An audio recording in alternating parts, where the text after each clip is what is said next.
ka fè me rencontrer à met club là? M'besoin parler avec. M'vle mette yon application pour m'ka travailler part-time comme stripper dans club là. Ah, m'ba quoi y a pon là non?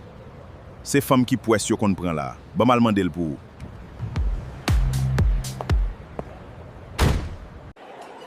Gen yon moun de yo a qui besoin travail, li di c'est avec ou li vle parler. Fèl vin joindre moi dans office moi. Comment m'ka aider ou belle madame? Yo di mou vin chercher un travail? Qui qualité travail ou besoin la même? M'ta reme travail comme stripper dans club ou a. Mais c'est chaque samedi seulement. M'besoin yon seul jour seulement. Ou quoi wap ka zouke kor bien? Moi yon ti jan skinny pour ta fait stripper. Ou plus ka fon modèle pito. M'gen yon paquet modèle kap travail avem dans Miami. Mais yo passe dans club là on leur comme ça. C'est kay millionnaire seulement m'voye yo. Modèle sa yo fait plus qu'est-ce que $10,000 par semaine. Mais seulement yo pas gen problème krasé à millionnaire yo. Et puis yo si un papier pour kembe secret.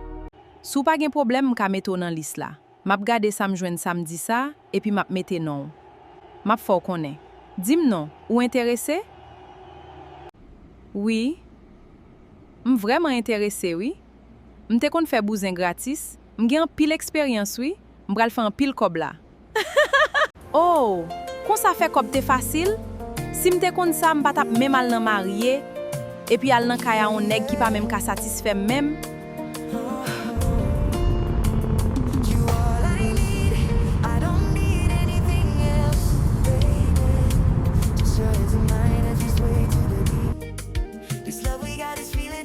I said you all I need.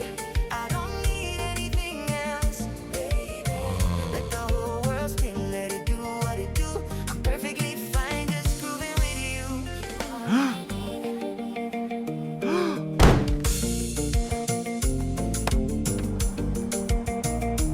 M'pa ka tan pour directeur à relem.